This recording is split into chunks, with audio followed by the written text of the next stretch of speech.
Wann hast du dich das letzte Mal im Spiegel angesehen und dich ehrlich gefragt, lebe ich wirklich das Leben, das ich mir wünsche? Nicht das, was andere von dir erwarten, nicht das, was gesellschaftlich als richtig gilt, sondern das Leben, das tief in deinem Innersten Widerhall findet. Carl Jung, ein brillanter Geist der modernen Psychologie, hat uns eine starke Wahrheit hinterlassen, vor der viele zurückschrecken. Die Notwendigkeit, sich selbst zu wählen, auch wenn alles um einen herum das Gegenteil will. Wir leben in einer Welt, die uns ständig ablenkt, gefangen in Routinen, Erwartungen und einem endlosen Strom von Pflichten, die wir angeblich nicht umgehen können. Kaum wach geworden, prasseln schon die Anforderungen auf uns ein. Arbeit, Familie, soziale Regeln, alles schreit uns an, wie wir uns verhalten sollen, was wir anstreben müssen und wie Erfolg überhaupt auszusehen hat. Doch hier kommt eine unbequeme Wahrheit. Jedes Mal, wenn du andere über dich selbst stellst, sagst du dir still und leise, dass du weniger zählst, dass deine Wünsche und Wahrheiten zweitrangig sind. Du überhörst die leise Stimme in dir, die dich zu einem ehrlicheren, erfüllteren Leben führen möchte. Für Jung war diese innere Verbindung keine Option, sie ist ein Teil von uns. Trotzdem verdrängen viele sie, weil es weh tut, hinzusehen. Dieses Unwohlsein, das du spürst, wenn etwas in deinem Leben nicht passt, ist kein Zufall.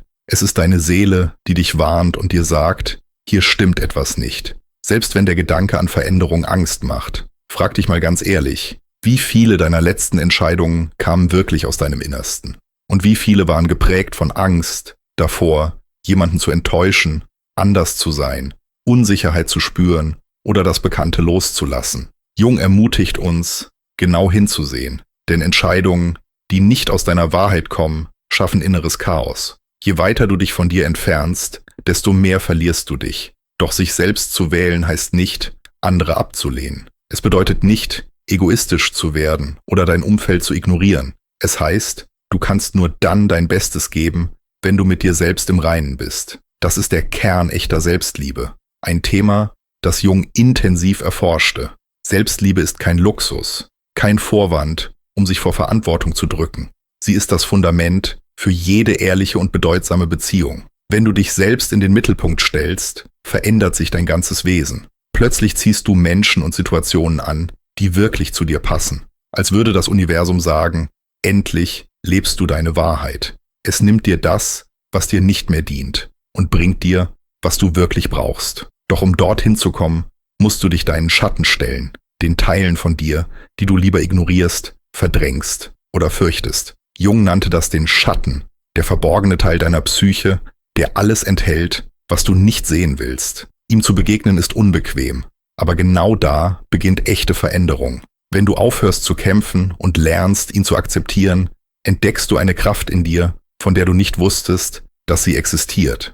So ein innerer Integrationsprozess passiert nicht über Nacht. Er braucht Mut, Geduld und vor allem das tiefe Versprechen an dich selbst, dich wirklich verstehen zu wollen. Doch was du dafür bekommst, ist mit nichts aufzuwiegen.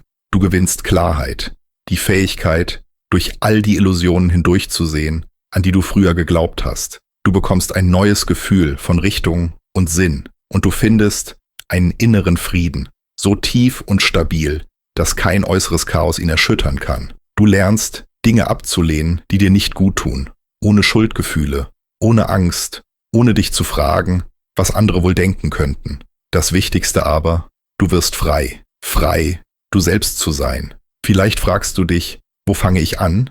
Die Antwort ist einfacher, als du denkst. Hör auf dich. Jedes Mal, wenn du ein Unwohlsein spürst, wenn dich eine Welle von Emotionen trifft oder Unsicherheit dich überkommt, bleib kurz stehen und frage dich, was will mir mein Innerstes sagen? Wie Jung schon sagte, die Antworten, die du draußen suchst, sind längst in dir. Du brauchst nur den Mut, hinzuhören und die Entschlossenheit, entsprechend zu handeln. Eines der schwierigsten Dinge im Leben ist es, der eigenen Intuition zu vertrauen. Besonders dann, wenn sie dich in eine Richtung führt, die alles in Frage stellt, was du dir aufgebaut hast. Vielleicht betrifft es eine Beziehung, von der du tief in dir weißt, dass sie dir nicht gut tut. Oder einen Job, der dich auslaugt, den du aber trotzdem nicht aufgeben kannst. Vielleicht ist es auch ein Traum, den du lange verfolgt hast, weil er sich richtig anfühlte, aber nicht mehr zu dir passt. Jung erinnert uns daran, diese inneren Signale zu überhören, ist kein Zeichen von Stärke. Es ist ein Verrat an dir selbst. Dich selbst zu wählen heißt, den Mut zu haben, loszulassen, was nicht mehr mit dir im Einklang steht. Und ja, das ist schwer. Wir halten am Vertrauten fest, weil Veränderung Angst macht. Lieber bleiben wir beim Teufel, den man kennt, als das Unbekannte zu riskieren. Doch Jung fordert uns auf, den Wandel nicht als Ende zu sehen, sondern als eine Tür, als Übergang zu einer wahrhaftigeren Version deiner selbst. Also frag dich ehrlich, was hältst du fest, das dir nicht mehr dient? Welche Menschen, Überzeugungen oder Gewohnheiten behältst du nur aus Angst? Loslassen fühlt sich manchmal wie Verlust an, aber der wahre Verlust passiert, wenn du deinen inneren Frieden opferst, nur um etwas festzuhalten, das längst keine Bedeutung mehr hat. Die Wahl liegt bei dir. Vielleicht ist die wichtigste Frage, die du dir stellen kannst: Bin ich bereit, mich wirklich zu wählen? Sich selbst zu wählen hat nichts mit Egoismus zu tun. Es ist ein Akt tiefer Selbstachtung und echter Liebe zu deinem Wesen. Uns wurde beigebracht, dass es falsch ist, sich selbst an erste Stelle zu setzen, als würden wir damit die anderen verraten. Doch in Wahrheit ist genau das Gegenteil richtig. Wenn du dich bewusst entscheidest, dich selbst zu wählen, geschieht etwas Wundervolles. Es ist, als würde ein Schleier verschwinden und plötzlich siehst du klar. Menschen, die dich wirklich unterstützen, bleiben bei dir. Andere, die dich ausgesaugt haben oder nie wirklich hinter dir standen, treten in den Hintergrund. Das ist kein Zufall. Es ist ein Spiegel deiner inneren Veränderung, ein Einklang zwischen dem, was in dir ist, und dem, was dich umgibt. Jung nannte das Synchronizität, die geheimnisvolle, aber spürbar echte Verbindung zwischen deinen Gedanken, Gefühlen und dem, was dir im Leben widerfährt. Wenn du beginnst, deine Wahrheit zu leben, formt sich deine Außenwelt Stück für Stück neu, in Übereinstimmung mit dem, was du im Inneren geworden bist. Doch dieser Weg zu dir selbst verlangt etwas, das oft das Schwerste ist: schonungslose Ehrlichkeit mit dir selbst. Sich selbst zu wählen bedeutet nicht nur mutig zu handeln oder klare Grenzen zu setzen. Es heißt auch, den Mut zu haben, unangenehme Wahrheiten über deine Vergangenheit anzusehen. Vielleicht hast du Entscheidungen getroffen, die nicht wirklich deinem innersten Wesen entsprochen haben. Vielleicht hast du anderen zu viel Raum gegeben, deine Grenzen übertreten lassen und dich selbst hinten angestellt, nur um es ihnen recht zu machen. Vielleicht hast du Ja gesagt, obwohl dein Inneres geschrien hat: Sag Nein, aus Angst, jemand anderen zu enttäuschen. Aber genau hier liegt der entscheidende Punkt. All das ist kein Grund, dich selbst zu verurteilen. Es ist eine Einladung hinzusehen, zu lernen, neu zu justieren und in Zukunft andere, stimmigere Entscheidungen zu treffen. Jung sah Authentizität nie als festes Ziel, sondern als andauernden Prozess. Ein ständiges Lernen, Wachsen, ein sich herantasten an die Version deiner selbst, die am ehrlichsten ist. Auf diesem Weg wirst du immer wieder auf Widerstände stoßen. Es wird Momente geben, in denen Zweifel auftauchen, in denen dich alte Muster zurückziehen wollen, weil sie sich so vertraut anfühlen. Doch wahre Veränderung passiert niemals im sicheren, bequemen Raum. Die tiefsten Transformationen entstehen dann, wenn du dich traust, ins Ungewisse zu gehen.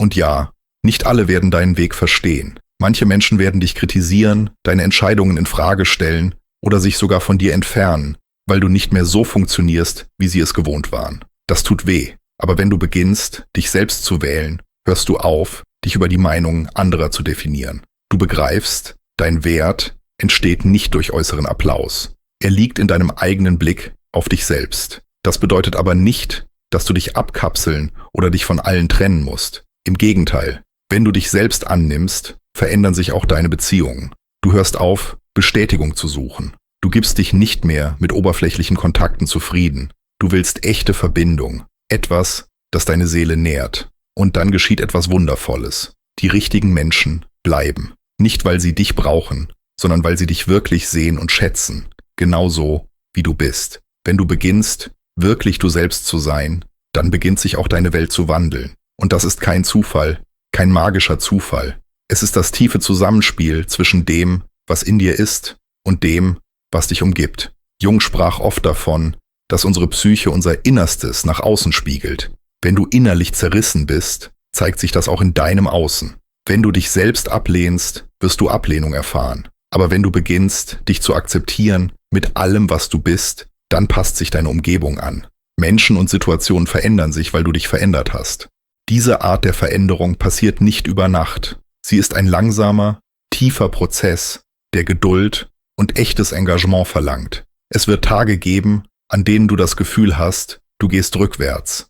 Tage, an denen alte Muster wieder hochkommen. Genau dann zeigt sich, wie entschlossen du wirklich bist, dich für dich selbst zu entscheiden, auch wenn es sich unbequem anfühlt oder du dich allein dabei fühlst. Unsere Gesellschaft feiert Selbstaufopferung. Doch zu welchem Preis? Von klein auf lernen wir, dass es edel sei, sich für andere aufzugeben, selbst wenn wir uns dabei selbst verlieren. Aber was passiert, wenn wir aus einem leeren Becher schenken wollen? Wenn wir so sehr geben, dass nichts mehr für uns selbst bleibt? Sich selbst zu wählen ist kein Akt des Egoismus. Es ist überlebenswichtig. Nur wenn du in dir selbst gefestigt bist, kannst du anderen aus deiner Fülle herausgeben, nicht aus einem Zustand der Erschöpfung. Trau dich also, dich selbst zu wählen. Nicht einmal, nicht nur bei großen Entscheidungen, sondern jeden Tag, in kleinen Momenten, in alltäglichen Situationen. Beobachte, wie sich dein Leben langsam, aber grundlegend verändert. Jung erinnerte uns daran, du kannst nicht geben, was du selbst nicht besitzt.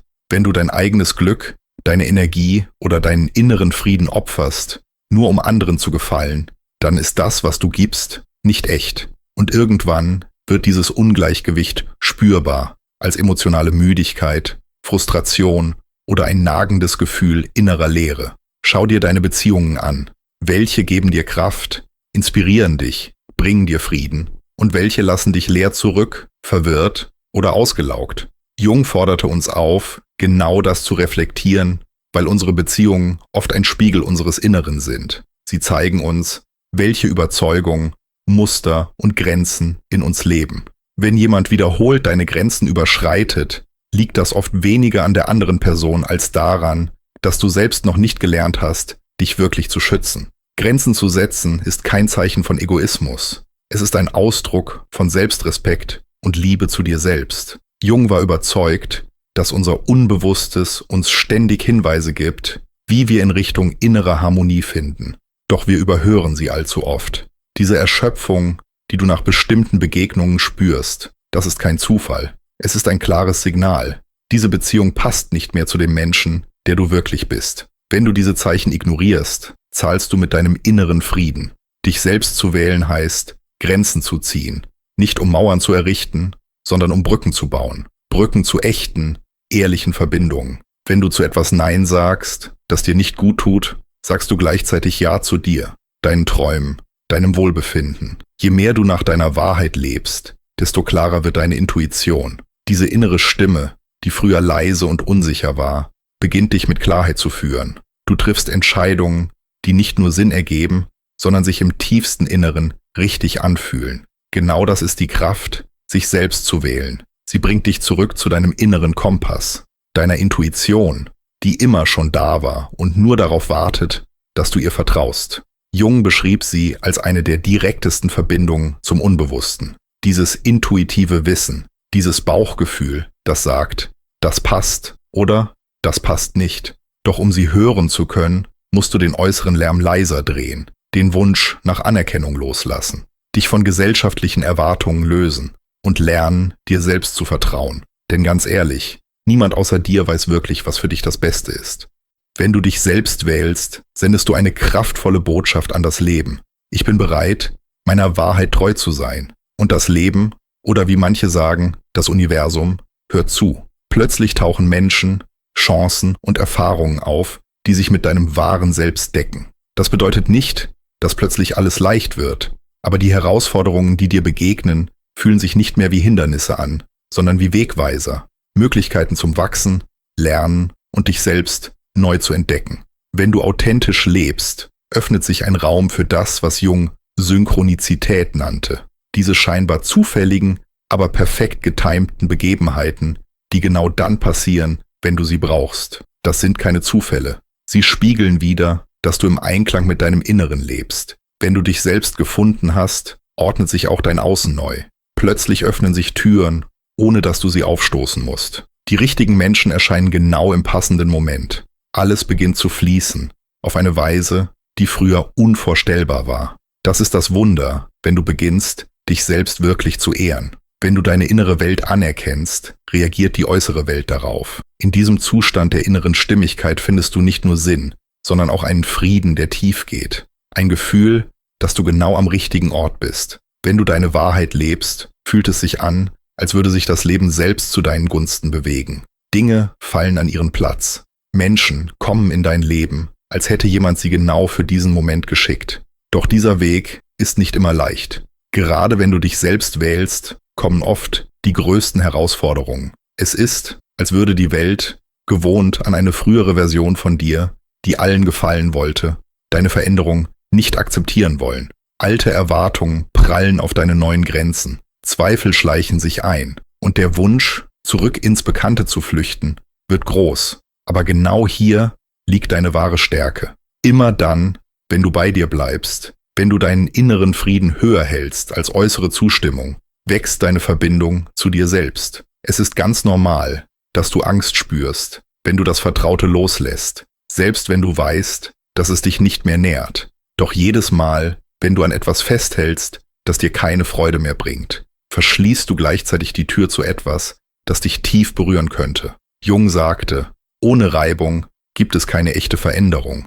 Der Widerstand ist kein Zeichen, dass du auf dem falschen Weg bist. Er zeigt, dass du in Bewegung bist. Es ist der Spannungsbogen zwischen dem, was du warst, und dem, was du gerade wirst. Einer der kraftvollsten Wege, mit diesem inneren Ringen umzugehen, ist ehrliche Selbstreflexion. Frag dich, was ist mir wirklich wichtig? Was will ich erleben, erschaffen, leben? Wenn du deine Werte klar hast, werden Entscheidungen einfacher. Und mit jeder Entscheidung, die im Einklang mit deinen Werten steht, ziehst du neue Energien an. Die Welt um dich beginnt sich neu zu formen, als Antwort auf deine innere Klarheit. Und vergiss nicht, du bist auf dieser Reise nicht allein. Auch wenn sich das sich selbst wählen am Anfang einsam anfühlen kann, zieht dein neuer Weg genau die Menschen an, die dich aufrichtig begleiten wollen. Menschen, die dich nicht verändern wollen, um besser in ihr Leben zu passen, sondern solche, die dich genauso schätzen, wie du bist, weil sie selbst begonnen haben, in ihrer Wahrheit zu leben. Wenn du diesen Punkt erreichst, verändert sich tief in dir etwas, und zwar für immer. Plötzlich fühlt sich das Leben nicht mehr wie ein ständiger Kampf an. Entscheidungen, die dich früher überfordert haben, triffst du nun mit Klarheit und innerer Sicherheit. Und das Beste, du findest einen Frieden, der nicht mehr davon abhängt, was im Außen geschieht. Wie Jung es einst formulierte, entsteht echter Frieden nicht durch äußere Kontrolle, sondern durch innere Übereinstimmung, indem du deine Bedürfnisse anerkennst, deine Grenzen respektierst und nach deinen eigenen Werten lebst. Dieser Frieden ist mehr als nur ein Geschenk an dich selbst. Er strahlt nach außen. Wenn du authentisch lebst, gibst du anderen den Mut, es auch zu tun. Deine Entscheidung wird zu einem Licht, das anderen Orientierung gibt. Und so veränderst du nicht nur dein Leben, du hinterlässt Spuren im Leben anderer. Stell dir einmal vor, wie dein Leben aussehen könnte, wenn du alles loslässt, was dir nicht mehr dient. Wie würdest du dich fühlen, wenn du Beziehungen beendest, die dich auslaugen, Verpflichtungen fallen lässt, die deine Seele nicht mehr berühren und Erwartungen abstreifst, die nie deine eigenen waren? Denk an die Freiheit, die Leichtigkeit, die Klarheit, die dich erwartet. Das ist kein ferner Traum. Es ist greifbar, wenn du bereit bist, dich selbst zu wählen. Denn wenn du loslässt, was dich zurückhält, verlierst du nichts. Im Gegenteil, du schaffst Raum für das, was dich wirklich erfüllt. Und du beginnst, ein Leben zu gestalten, das Sinn macht für dich. Allein das ist Veränderung, die jede Anstrengung wert ist. Das ist das Geschenk, das Jung uns zeigen wollte.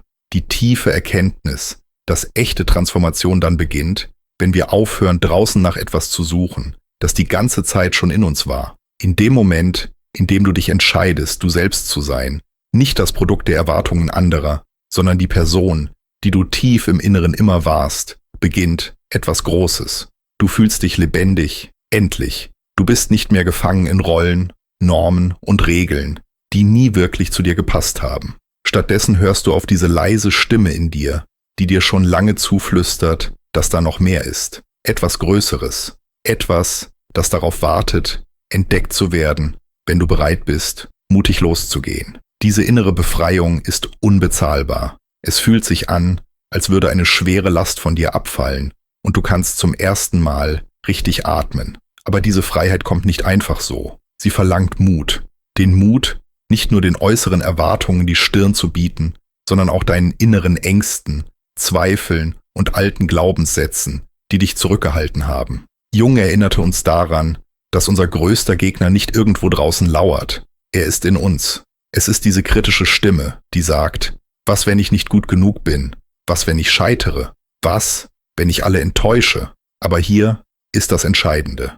Diese Stimme ist nicht deine Wahrheit. Sie ist das Echo vergangener Erfahrungen, das Ergebnis der Konditionierungen, die du übernommen hast. Und jedes Mal, wenn du ihr die Stirn bietest, jedes Mal, wenn du trotzdem handelst, trotz der Angst, trotz des Zweifels, löst sich ein Stück dieses alten Musters auf. Du schaffst Raum für etwas Neues, für Wachstum, für dich. Das ist die wahre Kraft, die darin liegt, dich selbst zu wählen. In dem Moment, in dem du diese Wahl triffst, sprengst du die unsichtbaren Ketten, die dich all die Jahre festgehalten haben. Die Dinge, die dir früher so wichtig erschienen, das ständige Streben nach Anerkennung, das Bedürfnis, dich zu beweisen, der Drang, es allen recht zu machen, verlieren plötzlich ihren Einfluss auf dich. Du verspürst keinen inneren Zwang mehr, dich zu messen, dich zu vergleichen oder dich anzupassen. Stattdessen findest du Frieden darin, einfach du selbst zu sein. Und genau in dieser Authentizität liegt deine wahre Stärke. Keine Stärke, die auf Kontrolle oder Macht über andere beruht, sondern eine leise, tief verwurzelte Kraft, die aus der Verbindung mit deinem Innersten entspringt. Wenn du in deiner Wahrheit stehst, in Einklang mit dir selbst bist, kann dich nichts und niemand mehr so leicht aus der Bahn werfen. Das Wunderschöne daran ist, diese Veränderung betrifft nicht nur dich allein, sie hat Auswirkungen auf dein gesamtes Umfeld. Indem du dich selbst wählst, wirst du zu einem leuchtenden Beispiel dafür, wie kraftvoll es ist, ehrlich und echt zu leben. Allein durch deine Präsenz forderst du andere heraus, über ihre eigenen Muster nachzudenken, ihre Ängste zu hinterfragen und sich selbst ebenfalls näher zu kommen. Jung erkannte schon früh, dass persönliche Transformation eine Welle auslöst, die weit über das Individuum hinausreicht. Wenn Menschen beginnen, aus ihrem wahren Selbst herauszuleben, verändern sich Beziehungen. Ganze Gemeinschaften wandeln sich und Stück für Stück beginnt sich sogar die Welt zu verändern. Aber, und das ist wichtig zu wissen, diese Reise verläuft nicht geradlinig. Es wird Tage geben, an denen du dich kraftvoll und zentriert fühlst, im völligen Einklang mit dir selbst. Und dann gibt es andere Tage, an denen Zweifel aufkommen, Unsicherheit dich einhüllt und alles wieder in Frage steht. Diese Momente sind kein Rückschritt, sie gehören dazu. Für Jung waren sie wertvolle Chancen, Gelegenheiten, dich noch tiefer mit dir selbst zu verbinden, innezuhalten, zu reflektieren, zu lernen, zu wachsen. Jeder Rückschlag ist eine Einladung, Ballast abzuwerfen und weiter in dein wahres Wesen hineinzuwachsen. Und auch wenn es sich manchmal so anfühlt, du bist auf diesem Weg nicht allein. Je mehr du dich selbst annimmst, desto mehr triffst du auf Menschen, die genau diese Energie teilen. Ein einziges Buch, ein Satz im richtigen Moment, ein Gespräch oder selbst ein Video wie dieses. All das kann dich genau dann erreichen, wenn du es am dringendsten brauchst. Und nein, das ist kein Zufall. Es sind Zeichen, Hinweise, dass du auf dem richtigen Weg bist. Jeder Schritt, jede überwundene Angst, jede Entscheidung hat dich an diesen Punkt gebracht. Auch wenn du die Zukunft noch nicht klar siehst, eines bleibt sicher. Solange du dich selbst wählst, gestaltest du ein Leben, das sich wirklich zu leben lohnt. Das größte Geschenk, das du dir selbst machen kannst, ist, kompromisslos du selbst zu sein. Nicht die Version, die andere von dir erwarten. Nicht die Rolle, in die du hineingewachsen bist, um dazuzugehören, sondern dein wahrhaftiges, unverfälschtes Selbst. Dieses Ich, das existiert, wenn niemand zuschaut. Jung lehrte uns, dass die eigentliche Aufgabe des Lebens nicht darin besteht, im Außen nach Antworten zu suchen, sondern die verborgenen Räume in uns selbst zu erkunden. Sobald du beginnst, dich selbst anzunehmen, erkennst du, alles, wonach du je gesucht hast, war die ganze Zeit in dir. Das hier ist ein Aufruf zum Handeln. Das Leben ist zu kurz, um dich nach äußerer Anerkennung zu verzehren, deine Wünsche zu verleugnen oder deine Träume zu begraben, nur um Erwartungen zu erfüllen, die gar nicht deine eigenen sind. Der Moment, den ersten Schritt zu machen, ist genau jetzt. Heute ist der Tag, dich deinen Ängsten zu stellen, deine Schatten anzunehmen und auf deine Intuition zu hören. Die Chance, dich wieder mit deinem wahren Selbst zu verbinden, liegt direkt vor dir. Wenn du dich entscheidest, dich selbst zu wählen, veränderst du nicht nur dein eigenes Leben, du veränderst die Welt um dich herum. Deine Energie wandelt sich, dein Blick weitet sich und deine bloße Präsenz wird zu einer Inspiration für andere. Nimm dir jetzt einen Augenblick Zeit und denk darüber nach, was du gerade gehört hast. Frag dich, welche Teile meines Lebens spiegeln wirklich mein authentisches Selbst wider? Was darf ich loslassen, um echter zu leben? Was hält mich noch davon ab, ganz die Person zu sein, die ich immer schon war? Jeder kleine Schritt zählt. Jede bewusste Entscheidung, die du für dich selbst triffst, ist ein Sieg auf deiner Reise. Und vergiss nie, du bist nicht allein. Dieser Raum, diese Community, dieser Kanal, sie existieren, um dich daran zu erinnern, wie grenzenlos dein Potenzial ist und dich auf deinem Weg zu dir selbst zu begleiten. Wenn dich diese Botschaft berührt hat, dann behalt sie nicht für dich. Lass sie größer werden. Teil sie mit jemandem, der sie vielleicht gerade braucht. Jemandem, der Fragen hat, sich gerade in einem Umbruch befindet oder einfach einen klaren Impuls braucht. Jede Geste zählt. Jeder Kommentar, jedes Teilen, jedes Like bringt diese Botschaft zu den Menschen, die daran erinnert werden wollen, dass der Schlüssel zu allem darin liegt, das eigene wahre Selbst zu leben. Stell dir vor, welchen Wandel wir gemeinsam bewirken können. Eine Gemeinschaft, die sich der Echtheit, dem Mut und der Selbstannahme verschrieben hat. Ich möchte von dir hören. Schreib in die Kommentare, was hat dich berührt? Was bist du heute bereit zu tun, um dich selbst zu wählen, um dein wahres Ich zu ehren? Jedes Wort zählt, nicht nur für mich, sondern für alle, die sich ebenfalls auf dieser Reise befinden. Und wenn du es noch nicht getan hast, abonniere diesen Kanal, aktiviere die Glocke, damit du keine Botschaft verpasst, die dich weiter begleiten könnte. Gemeinsam können wir all jene erreichen, die erinnert werden müssen. Die größte Kraft liegt im einfachen, aber tief transformierenden Akt, sich selbst zu leben. Ganz, echt und ohne Kompromisse. Danke, dass du da bist. Danke fürs Zuhören. Und vor allem, danke, dass du Teil dieser Bewegung bist, dieses Erwachens, dieser Reise zurück zu dir selbst. Denk immer daran, du bist nicht allein. Veränderung beginnt bei dir.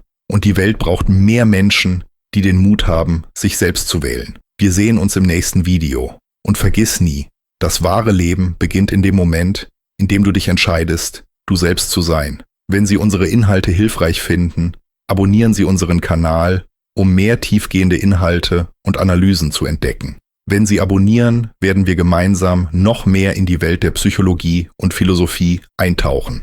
Ihre Kommentare sind ebenfalls willkommen. Ihre Meinung ist uns sehr wichtig.